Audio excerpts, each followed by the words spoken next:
Hello, welcome to Emotional Mastery, where we are here to learn how to transform difficult human experiences into your greatest potential. So, today I have something really amazing to share. It's actually a diagram, a roadmap to show us how to go through on a step-by-step process to go from where we are at today, where the struggles are, the pain are, the difficult human experiences are, into our greatest version of our life, into our greatest version of ourselves. And on spiritual terms, you might want to call it enlightenment. And in business terms, it's like, hey, you're living a dream life, you have the best income, year yet, the revenue is there, the sales is there, the profit is there, you have your great team, you're scaling up. And from the health perspective, you have more energy to show out the things that matter most to you. And a relationship perspective, you're having the right people that you trust around you that will celebrate the authentic version of who you are. And I'm here to share with you this roadmap. Now, before I go into the roadmap, I would like you to help me and help us and help everyone who might be looking for this kind of content out there. So what you can do is to press subscribe right now and share it with the friends that you know that will benefit from this episode. So let's go into it, right? Something that I really want to share with you is this diagram right here. And some of you are probably wondering what the hell is Chiron drawing, but bear with me a little bit because this is something, when I found out about it, it just kind of blew my mind because it fits in every single processes in life, right? And this is actually a Buddhist symbol and it's called Unalome, Unalome. And it really represents the path of enlightenment, the path of how do you go from, the suffering, the pain, the struggles into freedom, peace, success, right? So this can be looked into a different concept, into a different perspective, right? How did I get to find out about this? I probably, if you probably something you don't know about me is before I am doing what I do today, which is leadership coaching on emotional freedom and mastery, I was actually a philosophy student, right? Who majored in contemplative psychology, where I studied Buddhist psychology. I studied, the comparative religion, mythology.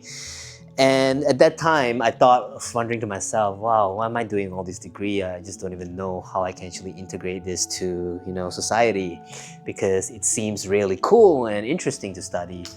But I had no idea how to actually implement this. But today, I have something that actually could provide me and many of my clients the model on what it looks like to go through any form of journey.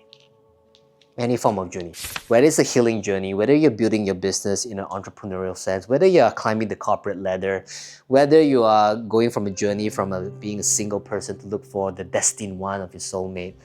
I think we all go through something really similar psychologically, and it seems to be repeating in movies as well. And if you know the works of Joseph Campbell, The Hero's Journey, he also modeled something very similar on what do we go through, in life. Now, you are the main character of your own life and everything's a journey. But what's the point of going through all of this journey? And you probably heard, right? It's focusing on the journey is better than really focusing and obsess about the destination you're going. But at the same time, you kind of want to have both, right? So behind every journey that we go through, whether it's a healing one, a business one, or relational one, is a self-actualization process. Meaning, whatever that we do on the outside is an attempt to find out, who are we? Why am I here? Where am I going? This goes back to the very existential question of life, right? And I'm sure as a kid you probably wondered it before, and as life goes on, you probably just you have bigger problems to handle rather than all this existential question. But for me, I couldn't stop thinking about it, right? I always see that the sense of self is a mystery, and we discover all of that through our business, relationship, health, careers, and all the things that we go through as humans, to find out in the end of the day that we are actually a miracle. Right? Don't you think that your existence is a miracle that came from a place that we don't know where we came from, and we don't know where we're going, and there's this in-between thing that we call life, that we are playing it out. Now, you probably have a narrative thinking about when you grow up, right? You have to be good at academics, or you got to be talented in certain things that you do and invest your time there, be a good person, instill good values in yourself, be a kind, compassionate person to others, be respectable, be a conscious citizen of your nation, and eventually, you get to university, you get a good job and build a career there, get a great wife or a partner or a husband, start a family, have children, and then, die well. And that's it. Is that all to the human life? Yes, and also probably more than that, right? Some of us wants to go beyond the narrative and find our own adventure around it. And I believe that whatever adventure we try to take, there is these things that repetitively go through in this diagram. And this is why when I found out this symbol, I was like, wow, it applies to everything that we do, everything that we walk through. It applies to creative processes, it applies to brainstorming, it applies to how you get to know someone new, how all the way to marriage and how you raise children, how you heal in your body, all of it, right? And today I want to share with you this universal human experience, and it's up to you to personalize it however way you want. But at the end of the day, it's really about how do you come to get to know more of who you are, right? Knowing who you are so that you can love and appreciate the life that you live. All right, so let's go into it. So obviously there's these different parts of the symbol, right? Where you get the spiral, which I call the first phase. And then you'll get something called the polarity, right? Going up and down. Polarity. And in this phase, where the polarity is getting smaller, right? Where the known starts to collapse into the unknown. This is why I call this place the unknown, right? And then there's a gap in between that I did not draw yet, but I'm going to draw it for you, where this is no man's land.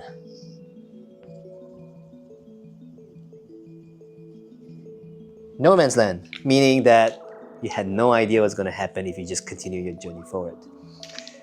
After that, there is a sense of alignment, a sense of like, this is the new norm now. I've broke through the unknown, I've tapped into the uncharted territory, and then there's usually some wisdom and gift which I'm going to explain later, and eventually you come into this sense of actualization. Or in the modern day New Age spirituality, our favorite word, manifestation.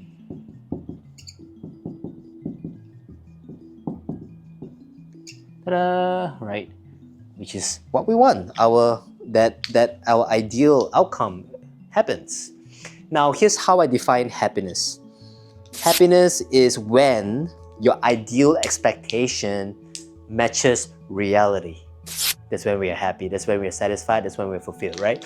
And this is why I draw a big heart here, you can draw a diamond here. I think in the traditional Unalom picture, it's actually a lotus that signifies enlightenment, right? So this is the destination that we want to head towards to. And then there's all these things all this mess that we are going through. But the thing is, the mess is not a problem to be fixed. The mess is actually part of the journey, is part of the wonder and the creation process that actually gets you to the manifestation side of things, right? So another reason why I share this, so that we can really accept and pinpoint, like an audit, where are you at in your life? Are you in this phase, in this phase, in this phase, in this phase, in this phase?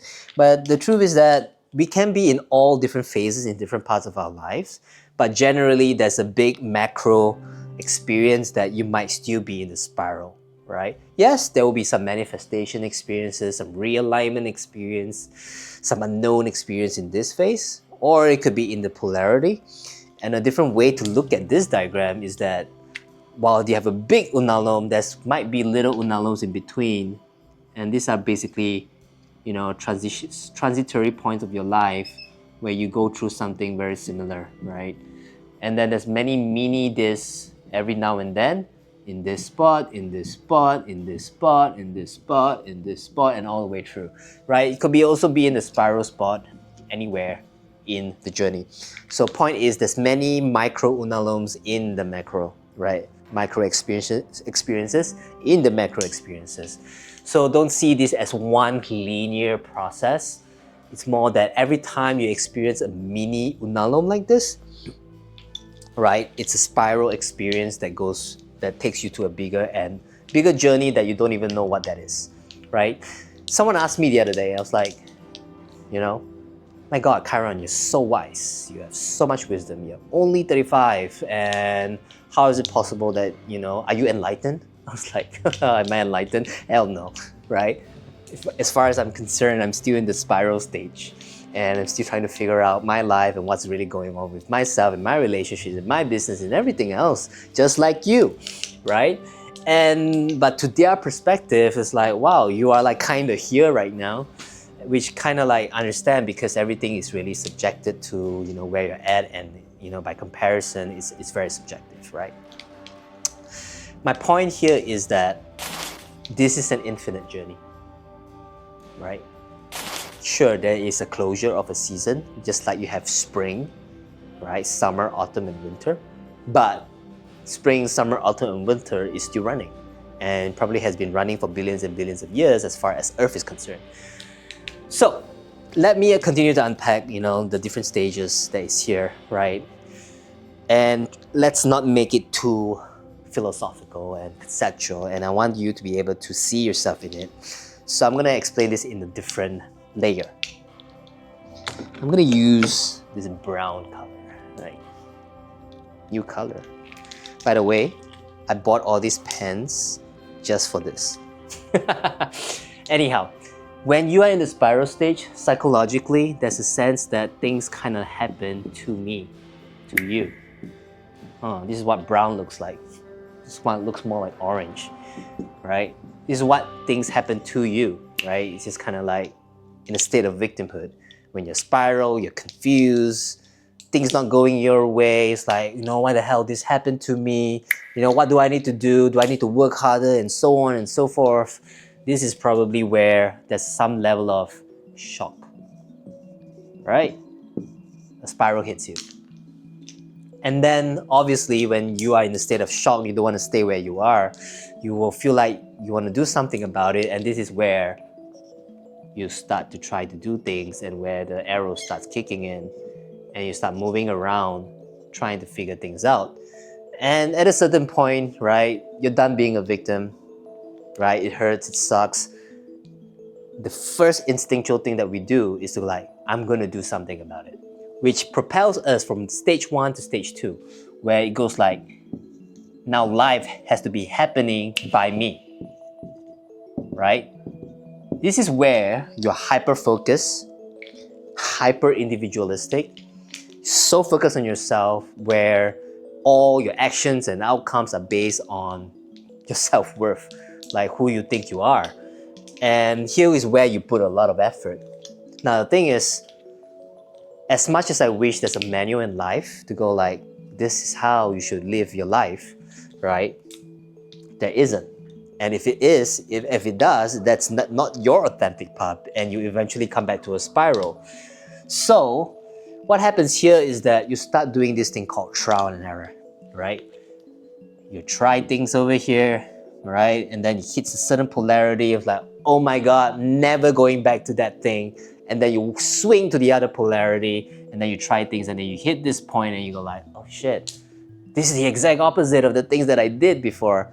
No, right? So you're gonna come back down here, you're gonna go back up, and so on and so forth in the polarity, until to a point that you go from one extreme to another, like a pendulum. You eventually come back into some sense of like, maybe I don't have to be that extreme, because as you get more experiences going through things that did not work, you figure out how life works, right? So this is part of the journey where you start to become more experienced, more knowledgeable, more wisdom. And this knowledge and wisdom is great because you learn it through your experiences. It's not books. It's not authorities telling you what to do.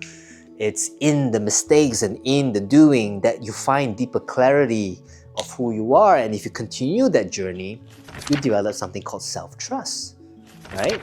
And this is the missing education where I feel like schools don't teach us, because schools tend to give us the perfect answers, memorize the perfect answers, give you a formula to succeed in a certain, confines of an exam that they say it's, great for you. And they grade you and compare you with other students based on that metric system, when you might be designed for a different lifestyle, a different way of operating, a different way of learning, a different way of excelling. There's a saying, right? If you are walking on a path that you don't know what's next, then you're walking probably on the right path, because all the other path is already laid out, taken. So my invitation for you is really, hey, can you try and error to a point where you fail and fail and fail, which is not really a true failure. It's actually stepping stones for your next success that you're creating, right? True failure is when you just stop, pause, give up on yourself, and you don't even try to move forward in life. Then comes to the most daunting part, where I'll say 93% of people don't go through, right? Is this part where they try to a certain point and they hit this no man's land right over here to go like, I can't see what's beyond that anymore. Or I've tried so hard, I tried my best. Everything that I did, I thought this is how things are supposed to be. Why is it still not working? This is where you can't do things by yourself. You either need a mentor who can see your blind spots. You either need to take a leap of faith and trust that when you make this choice that you don't want to make, because by the rule it's the worst choice possible, but if you did it anyway, there's a chance that, there's a risk here that you might have a breakthrough, or in the most extreme circumstances, you might die, right? That you might have to bet on yourself and the whole world go against you, that don't believe the way you believe, don't see things the way you see it, and then the only person that knows the truth is you. So this is why I call it the no man's land. This is why, again, as well, 93% of people, instead of moving past this point of investing themselves, going to the unknown, saying yes to mentorship, saying yes to a new experience, moving to a new country, you could say this is like, the traditional rites of passage, right? That will test by God, if you want to think about that, whatever your actualization process is something that you actually truly mean and care about. Because if you truly desire something, you will find a way to make it work. You won't make excuses, you won't make any reason. All you need is something called willingness, right? Never in life that life expects you to know it all, to be as capable, because that is built through experiences. All it takes is willingness. Now, where most people fell off, instead of going through the process, to take that leap, to take that jump, to go through the passage, to be willing to explore the unknown, right? 93% of people jump the ship and they come back to the spiral, come back to the known. And in the Joseph Campbell's hero's journey, right, this is called refusal to the call of adventure. This is the call of adventure. This is the refusal, right? The refusal. Let me just go back to the no. Maybe that's safer. Let's just try that. Or maybe I'll just delay. Maybe I'll think about it later. Maybe I don't have enough money, time, energy to commit to this, whatever this thing is right now. And I'll do it later. And opportunities has passed. Sometimes 10 years has passed, and then blink in the eye, suddenly you have children, you have other commitments, you have other responsibility, and then the worse it gets. You never get out of the spiral. You never get out of this unknown, right? And I've seen this over and over again, even to spiritual people, even people who are, seasoned, experienced people who have practiced so much. in life, yet when it comes to surrendering their ego, surrendering the known, they can't do it. Not because they're not capable, because the willingness and the inability to trust God, to surrender completely. So the refusal kicks in, right? This is where in the Matrix, right? This is the blue pill. Neo was handed two pills. This is the blue pill, right? And then over here, this is the red pill. Okay, so I want to read to you the exact quote Morpheus have said to Neo when it comes to the blue pill and red pill. And it says, you take the blue pill and the story ends. You wake up in your bed and believe whatever you want to believe. And you take the red pill. You stay in Wonderland and I show you how deep the rabbit goes, right? So the point is that if you take the blue pill, right, you go back to the simulated reality, you go back to the old narrative that everybody tells you to do, you go back to the expectations of society, you will never find out what it means to actualize your true purpose, your true self, your true relationships, your true business, everything, right? You come back to this spiral and you go about this whole thing all over again. Now the thing is, it becomes a hamster wheel, right? Where you go from here and you go through this journey again because there's a desire motivating you towards this direction. But then again, it gets too scary and then you come back here and this thing and you create another triangle of craziness. And in Buddhist term, it's called samsara. The cyclical nature of karma repeating itself over and over and over and over and over again. This can happen in a lifetime, or this can happen in lifetimes.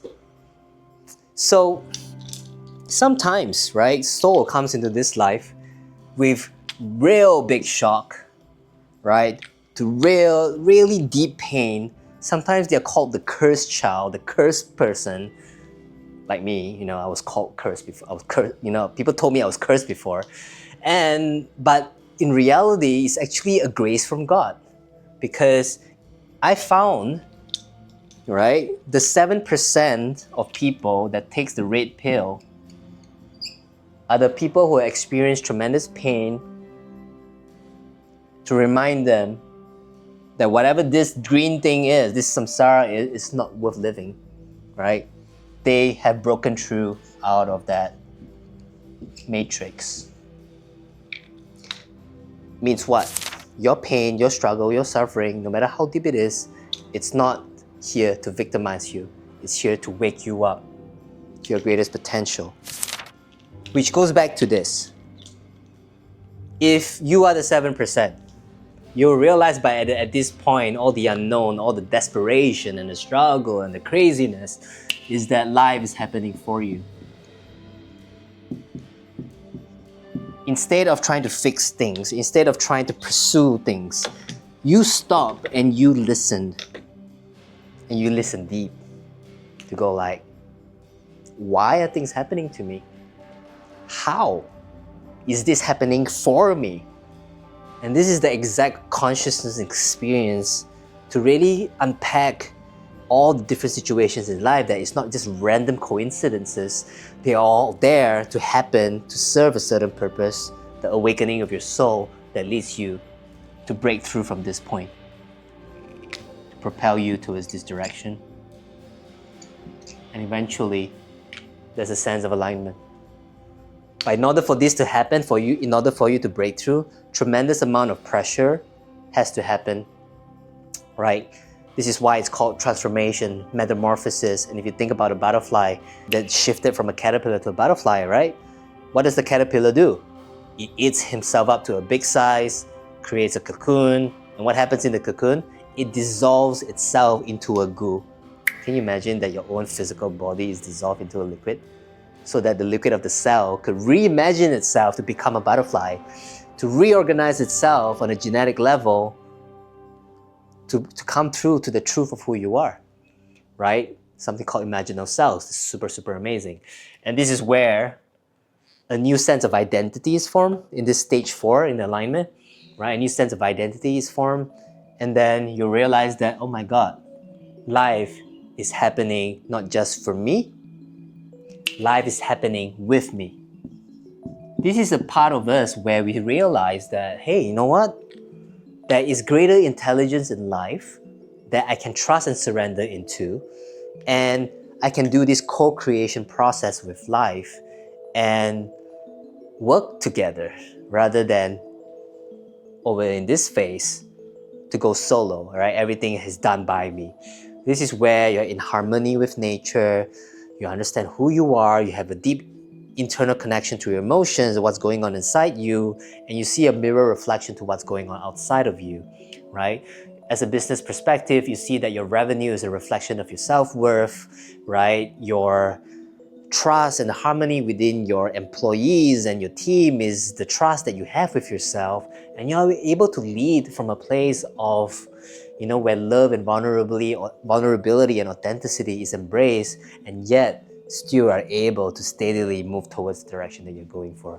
This means you understand that you're not in control. Instead of going against the waves, you're riding the waves, and that takes a lot of skill, a lot of wisdom. All right, now last but not least, right, we are at this stage where the consciousness has continued to evolve, that life is happening through me, through and as me, right? Meaning, you find a sense of satori, right, a connection where you and life are no longer in resistance with one another, and the spontaneity and the synchronicity where your desired expectation and reality are just connected, right? You are life and life is you. And finally, right, you stop seeing life as separate. You start seeing everything as an interconnected whole, meaning you become the servant of life in that sense, not as you as your higher self or your actualized self, but you as your ego. This is where the ego is serving God, life, higher self, and you're living life as your higher purpose. And what usually happens when in this stage, manifestation happens, actualization happens, that sense of freedom and love and deep awe and wonder for life happens, deep gratitude happens. But I'm also going to say this and caveat this. It does not mean that there's no pain, fear, and stress. It means that whatever pain, fear, and stress that's going through in this stage, you see it as not as a resistance, not as a challenge, an obstacle to be solved. You see it as part of the process, the creative process that propels you to the next level of success you're looking for. And that to me is freedom, right? So, let me just summarize everything. There's a sense when the spiral, you experience life is happening to you. And then in the polarity, you experience life happening by you, right? And towards the unknown, you start to piece everything together. You see life happening for you, and then you step into a different identity, you transform, and you shifted your perception to life and relationship to everybody else, and you start seeing that life is happening with me. Life is your ally, not your enemy. And then towards the end of the actualization and manifestation, you start seeing life is happening through me and as me, that I am life and life is me, the universe is me and me is life. And don't kill me for this, but God is you and you are God. Not saying, not to try to, inflate the ego here, but the ego is completely surrendered so that God can come through you and as you. So, nice conceptual perspective, the psychological experiences of what's going on in each stages. I would like to just conclude this diagram with practical steps on how to actually go from one phase to another. And here's the thing, right? You might think like, okay, I just really want to just be here and jump there, but there are steps, and progress means taking from one phase to another, and that is progress. You don't have to take multiple steps at the same time, right? So if you are in this season of your life, right, in the spiral, life's happening to you, you have a momentary experience in your days like someone is victimizing you, attacking you, aggressing you, what you need to do is to pause, number one. so that you can do this thing called accept and observe. I know it's tempting when something is flaring up, we want to take action right away, but by all means, certain emergency cases, we have to take action right away. But if it's something chronic and you see it repeating again and you keep repeating the same mistakes, you gotta pause, right? You're noticing you're spiraling. 90 to 95% of your choices is subconscious, and if you're not aware of that, right? Because the point of pausing is to create awareness so that you can eventually accept and observe what's going on. A hard lesson for me when I was going through the chronic conditions of like my health situation and my relationships is not inquiring into my behavior.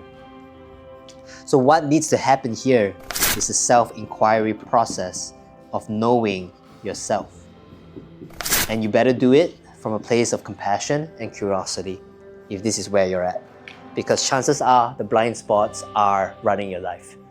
And it doesn't matter what you do, if you don't really take time to observe those blind spots, you're repeating the same actions, choices, behaviors, which are going to keep you stuck in this phase.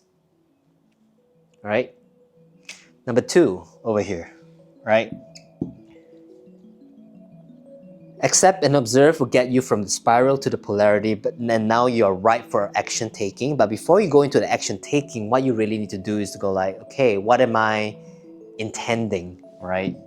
What is my intention? And can I use the power of my imagination to recreate new solutions, to be creative, to make a choice that is not anything that I've done here before and try it out? Like I said, it's a trial and error. But can I do it from a place of intention and imagination? And this is where you get to be, in a place of creativity to shift yourself out of victimhood into action taking, where you'll find more clarity in the action taking in itself. So in the second step is really about from a place of intention, not distraction, from a place of intention. And then you imagine your choices and actions and behaviors to reimagine new solutions and innovative ideas of how you can actually solve whatever you're going through, whether it's business, health, relationship, right? Sometimes the answers won't come away. Maybe you have to imagine this is the feeling that I want to have. And then you go out there into the world and explore where and what choices matches that internal feeling that I want. And that could be your compass to look through which things that you got to go, because trust me, the answers that you're looking for is inside of you, and you know what the answers are only if you're in a place from a place of intention. But if you're distracted, right, it's going to be a trial and error. It's a long way home, right? When you go into intention and imagination, you have set the compass, you have set the bearing, you know where to go. The next step after that is action and repetition. Now, this is where the healing industry and the personal growth industry have not done you a favor, right? They are focusing a lot on step 1. They are focusing on step 2. But there's not a lot of step 3, because step 3 is really about implementation, which most of us who are, dopamine junkies in the personal growth stuff like me, like I love to learn a lot of things, but it's meaningless if you don't take action and repeat it in a certain way so that you eventually create a compound interest on your actions that will actually propel enough energy and enough development on your knowledge and your wisdom and your skills and abilities to actually get you to the next level of breakthrough, right? So in this stage, when it's in the unknown, saying yes to opportunities, taking action, and repeating it time and time and time again is really, really important. And here's the phase where even if you said yes and even if you try your best, things may not work out the way you think it will. And if that happens, it does not mean you did something wrong. If that happens, maybe you just have to repeat it more times enough so that results will show for itself. For example, like imagine farming, right? Imagine farmers planting the seeds and doing it repetitively, and then if they don't even, wait for a while to see how things are gonna go, and they're too scared because he believed that if I plant right away, if it's not growing up right away, and they think it's failure, there'll be no food on the table for us, right? So there's a level of trust that needs to happen in this phase, because in the unknown, you don't know if your action is going to actually yield the results that you're looking for. And then, boom, right? Results came. There's some evidence coming through, right? Maybe you close your first sale. Maybe, the kind of right people are entering your environment. You start to see new growth in you. You start to shed that fat, or maybe you start to feel a little healthier. Something has happened that is going to give you the evidence that, okay, you can keep going from there, right? From here on, it's really about realignment and feedback. And I can't stress this enough, in this phase, it's really about listening. How deep can you listen? All right, to the feedback, to your inner voice, to your inner wisdom. Many people is gonna doubt you. Many people is gonna have different ideas from you. And just because they have different ideas from you, there are two things. It does not mean that you don't listen at all, right? Really listen for the feedback, but not all feedback is worth taking, right? So this is where you have to have a gut check on like what's really going on. So don't just listen with your ears or your mind. Listen with your heart, listen with your gut, right? In this phase, and then you realize that there's a co-creation that's happening. And the synchronicity, as you look for it, more will come your way. Last but not least, the last step is allowing and receptivity, which again, a lot of people can't sit still and allow the experience to come unfold for you, right? And to be receptive is not a passive observation. It's not just sitting back and things is going to happen on itself. It's actually being really, really present so that you can receive. Means like if someone, compliment you, don't just say no, say thank you, right? It's so important in this phase that you practice gratitude and continue to be in a space of allowing, in a receptivity, to really be present, to observe whatever is going on in your life and follow the path of your greatest excitement over here, right? So another recap, you know the stages, you know the experience, the psychological experience, you know the practical steps from each phases. And when you can apply this to your health, to your business, to your relationships, you'll know how to behave at different stages and you'll know how to get yourself out to the next phase. I truly believe that in every belief, in every journey, in everything that we do, it's a path to actualize our greatest self, right? It's not really about what we do, it's about who we get to become in the process of all of this. Now, if you're interested in personalizing, right, these 5 steps, I provide a 45 minutes conversation with anybody who would like to really look at this and go like, okay, where am I at? What am I gonna do? And how can I, apply this, whether it's in business, whether it's in your health, whether it's in your relationship, and then to make it work for me so that I can create the next breakthrough that I'm looking for in my life, right? On top of that, as you know my work, all different parts of this, we're gonna work into the different emotions. So here's what you can expect when you book in a 45 minutes call with me. The first thing we're gonna do is an audit on your resilience to see where you're at in these 5 steps, right? To really check in with yourself on like what are you doing right and what can you continue to do more of that, and to readjust things that is continue to hold you back, like your blind spots, right? And then you're gonna create a 5 steps process, a strategy that is personalized to you based on these 5 steps, right? On how you can get to the vision, the goals, the outcomes that you desire. I am also gonna show you and help you how to process those emotions that is holding you back, that is taking advantage of you in 95% of the choices, so that you can free yourself from that resistance, from that brake that you're pressing on, so that you can help your subconscious mind to serve you rather than go against you. And then at the end, right, if it all goes well, if we are a good fit for each other in how we can make this work for you, I would love to help you and show you how I can help you in a long-term perspective. If this is you, go down to the description below, right, and book a call with me. Now, I'm very busy and my schedule is always full, so if you see a schedule open for you, that must be made for you, right? And so I invite you to really book that right away rather than waiting and contemplating. I mean, there's no risk in this call. You know, you're gonna get so much benefit. And if things doesn't work out between us in how we can work with one another, I will say that with you honestly, right?